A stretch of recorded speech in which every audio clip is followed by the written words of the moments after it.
बिस्मिल्लाहिर्रहमानिर्रहीम। हा त ॿारो हाणे शेर नंबर 8 आहे जे जागंदे मन में त सुते पिण सिए मन पिरियानिए पगियो पाण ॻड़े। हिन में शाह करीम साहब फरमाए थो त अल्लाह ताला जी यादि में एॾो त लुत्फ़ ऐं मज़ो आहे जो जागंदे बि उहो मन में मौजूदु आहे ऐं निंड कंदे बि संदसि दिलि में ज़ेरो आहे।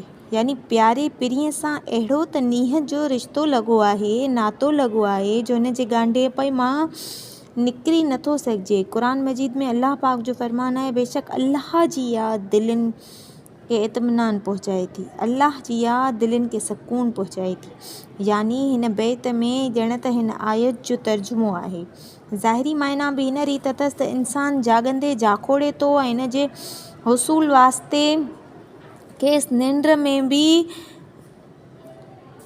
जागणो थो पवे, निंड में बि उन ई तरफ़ ख़्यालु रहे थो। यानी इंसान जी रगनि में उन मक़सद जी हासिलात लाइ हिकु तड़प दौड़ींदी रहे थी। बक़ौल बिटाइजे जे सुताए सूंहं निंड इबादत तन जी। शाह साहब पंहिंजे नाए शेर में चए थो त पाणे आणी सिर ॿहिरो जर ते पखी जीअं असां सॼण तीअं रहियो आहे रूह में। हिन शेर में शाह साहब फरमाए थो त जहिड़ी रीति पाणी भरींदड़ औरत जे मथे ते 2 दिला रखियल हूंदा आहिनि या 2 घड़ा रखियल हूंदा आहिनि ऐं भरींदड़ औरत उहो पंहिंजे मथे ते रखंदी आहे ऐं उन ॿिन्हिनि जे विच में को बि फ़ासिलो न हूंदो आहे। तहिड़ी रीति पखी ऐं पाणी विच में का बि विछोटी न आहे, को बि फ़ासिलो न आहे। अहिड़ी तरह मुंहिंजे पिरी यानी अल्लाह साईं बि मूंसां हरदम गॾु आहे। उहो मुंहिंजी रूह में रचियलु आहे ऐं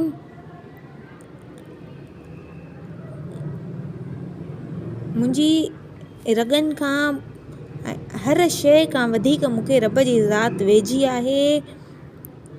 मूंखे मुंहिंजे मन खे पंहिंजे महबूब खां धार नथो रखी सघंदे।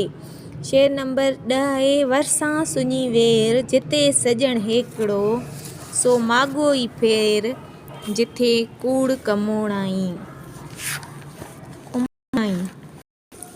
हिन में दोहिड़े में शाह करीम साहब फरमाए थो त जंहिं हंधि महबूब आहे उहो आशिक वास्ते अदन ऐं आराम जो बाग़ आहे, छो त महबूब जी मौजूदगी आशिक लाइ काफ़ी महसूस थिए थी। हू अकेले महबूब खे घणनि माण्हुनि खां वधीक तरजीह ॾिए थो। शाह करीम वधीक फरमाए थो त उहा जॻह छॾे सघां थो जिथे करोड़े माण्हू मौजूदु आहिनि, पर सॼण जिथे आहे उतां धार नथो थी सघां। जंहिं सबबु आशिक खे इहा जाइ पसंदि न आहे जिते इलाही माण्हू नी, हुनखे उहा पसंदि आहे जिते सभु सिर्फ़ु हिकु सॼण ई आहे। ज़ाहिरी मतिलबु बि इहो अथसि त इंसानु सदाईं चङनि जी सोबत में वेहंदो उथंदो रहे, खेसि सुठी सोहबत ही सुठियूं ॻाल्हियूं सेखारींदी। शेर नंबर 11 आहे, छाछुर छुगेरनि घूर न अचे घातो ई अखियूं उन्हनि संदियूं खॾां किरूं पुछनि। हिन बैत में मोरड़े मागरमच वारो किस्सो बयानु थियलु आहे, जंहिंमें मोरड़े जा बहादुर ॿाहिरि समुंड जे ऊन्हे पाणीअ में मच्छी मारींदा हुआ। शाह करीम फरमाए थो त जेके बहादुर मलाह हूंदा आहिनि उन्हनि खे तांगो पाणी जंहिंमें नंढियूं मच्छूं ऐं गंद किचिरो हूंदो आहे भान न पवंदो आहे।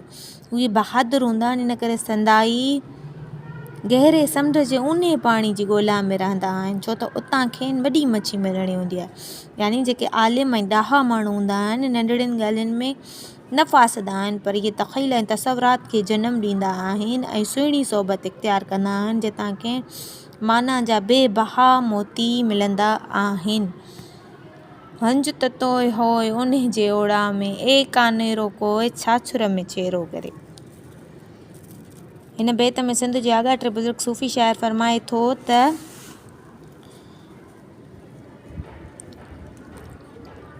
पखियुनि जी भेट ढंढ जे पखी बघ सां कई आहे। हंज हिकु ख़ूबसूरत ऐं तसवराती पखी आहे, जंहिं लाइ चवंदा आहिनि त हू ऊन्हे समुंड जे में वञी मोती चुगंदो आहे ऐं संदसि पाछो जेकॾहिं कंहिं माण्हू ते पवे त उहो बादशाह थी वेंदो आहे। शाह साईं हिन पखी लाइ चवे थो त हंज पखी ऊन्हे समुंड में हूंदो आहे जितां उहो जवाहरदार क़ीमती मोती चुगंदो आहे, जॾहिं त बघ पखी गदिलो हूंदो आहे, तांगे पाणी में डोड़ूं पाए मथे ऐं नंढियूं मच्छी खाईंदो आहे। हिन बेत में इहा माना समाल आहे त माण्हू सदाईं चङी ॻाल्हि कंदा ऐं बुरा सुठा माण्हू हमेशह सुठी ॻाल्हि कंदा ऐं बुरा ख़राबु ॻाल्हि करे पंहिंजी असलियत खे ज़ाहिर करे विझंदा। इंसानु सदाईं पंहिंजी फितरत ते हलंदो आहे, जेको मथसि ख़ानदान ऐं सोबत जो बि असरु हूंदो आहे। संदसि हलत ऐं कलाम मां ख़बर पवंदी आहे संदसि असलियत जी।